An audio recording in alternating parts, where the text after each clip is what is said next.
सुनो जी, कुछ दिनों बाद रक्षाबंधन का त्योहार आने वाला है और घर में एक भी पैसा नहीं है। तुम जो काम करते हो उसमें घर ही मुश्किल से चलता है। मुझे मायके भी तो जाना है, अपने भाइयों को राखी बांधने। राखी और मिठाइयाँ खरीदने के लिए तो पैसों की जरूरत पड़ेगी। हाँ भाग्यवान, साल भर का त्योहार है, मायके तो तुम्हें जाना ही चाहिए।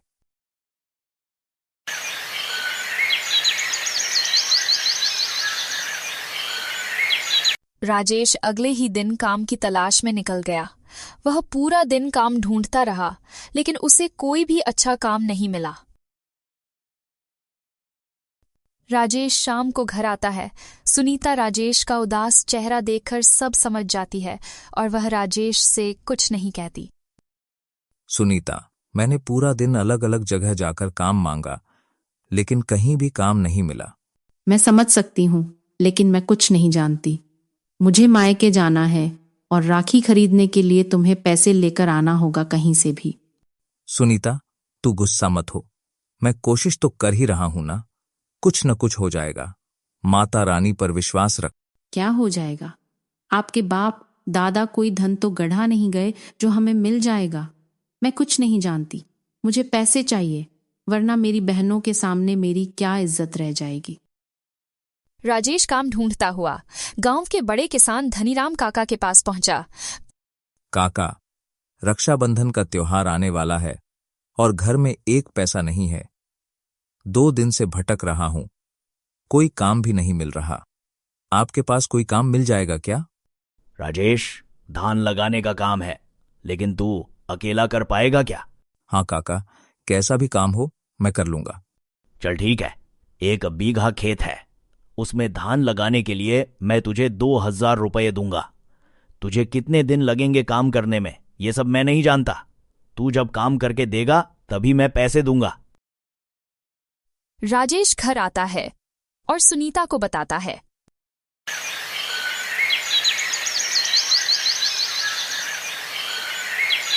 राजेश अगले ही दिन से धान लगाने का काम शुरू कर देता है।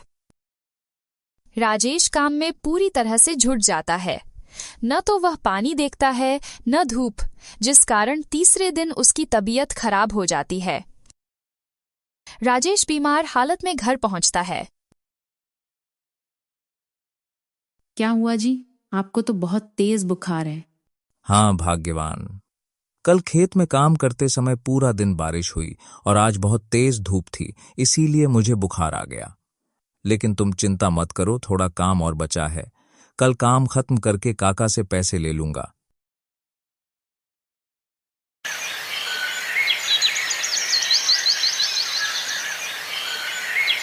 अगली सुबह राजेश बुखार के कारण चारपाई से उठ तक नहीं पाता है। काका को जब यह बात पता चली तो काका काम पूरा न होने के बावजूद राजेश के घर अपने आदमी के हाथ 2000 रुपए पहुंचा देते हैं। उन पैसों से सुनीता राजेश का इलाज करा लेती है। सुनो जी, आपने जो काका के यहाँ काम करके पैसे कमाए थे, वो सारे पैसे तो आपके इलाज में खर्च हो गए। और कल रक्षाबंधन है, मेरा मायके जाना तो छोड़ो, घर के राशन के लिए भी पैसे नहीं हैं। हाँ सुनीता, ये कैसा खेल खेल रहा है भगवान हमारे साथ। जैसे तैसे करके मैंने त्योहार के लिए पैसे कमाए थे, वो भी इलाज में लग गए। सुनिए जी, आप अपने बचपन के मित्र रामदास से मदद क्यों नहीं मांगते? वो जरूर समझेंगे आपकी मजबूरी। भाग्यवान, बसंत हमारी क्या मदद करेगा? वो भी तो मजदूरी करके ही अपना घर चलाता है। लेकिन ठीक है, तुम कहती हो तो मैं कोशिश करता हूँ। अरे ओ राजेश, क्या हाल है रे भाई? बड़े दिनों बाद दिखे आप। बसंत, कुछ कहने आया था, एक मदद चाहिए थी। मदद? अरे भाई, मैं तेरी मदद नहीं करूंगा तो कौन करेगा? लेकिन पहले ये बता, सब ठीक है ना? कल रक्षाबंधन है, सुनीता मायके जाना चाहती है, पर मेरे पास पैसे नहीं बचे। इलाज कराने में सब लग गया। कुछ उधार मिल जाता तो मेरी बहुत बड़ी मदद हो जाएगी। भाई सच कहूं, मेरे पास भी सिर्फ 1500 रुपये हैं। मजदूरी करके जैसे तैसे घर चलाता हूं, लेकिन अगर तेरी कुछ मदद हो जाए तो मैं 500 रुपये दे सकता हूँ। 1000 में मेरा काम चला लूंगा।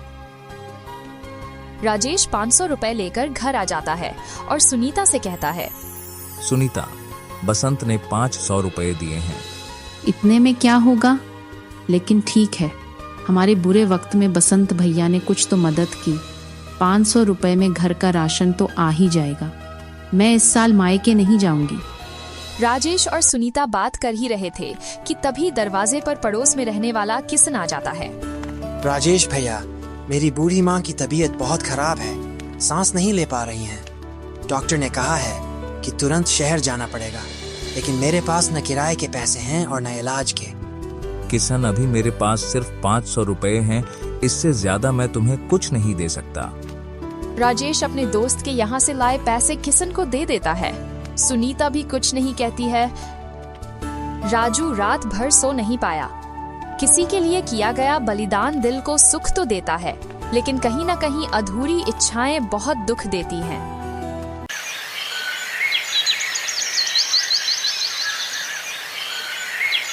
रक्षाबंधन का दिन था। गांव में सभी लोग खुशियां मना रहे थे, लेकिन राजेश दुखी होकर बैठा हुआ था। तभी दरवाजे पर एक आदमी सूट पहने, हाथ में फाइल लिए आया और कहता है, नमस्ते, क्या आप राजेश जी हैं? हाँ जी, कहिए। मैं शहर से आया हूँ, आपकी जमीन से जुड़ी एक जरूरी बात करने। कौन सी जमीन? आपके पिताजी ने करीब 20 साल पहले शहर में एक छोटा प्लॉट खरीदा था। अभी हाल ही में नगर निगम ने उसका रजिस्टर अपडेट किया है। आज उसकी कीमत 10 लाख रुपए से भी ऊपर है। क्या आप उसे बेचना चाहते हैं?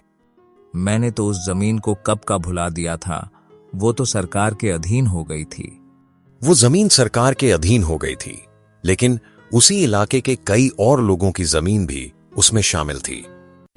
सभी ने मिलकर कोर्ट में केस दायर किया। फिर क्या फैसला आया? फैसला लोगों के पक्ष में आया। कोर्ट ने माना कि अधिग्रहण की प्रक्रिया में खामियां थीं। सरकार ने वो जमीन छोड़ दी। अब आपकी जमीन फिर से पूरी तरह आपके नाम है और इसकी बाजार में कीमत 10 लाख रुपए से भी ज्यादा है। जिस जमीन को राजेश ने खो दिया था, वह अब लौट आई थी अपने पूरे मूल्य के साथ। श्याम बाबा ने उसकी सुन ली थी। राजेश ने वह जमीन बेचकर खुशी खुशी त्योहार मनाया और जमीन के पैसों से गांव में ही एक व्यापार शुरू कर दिया।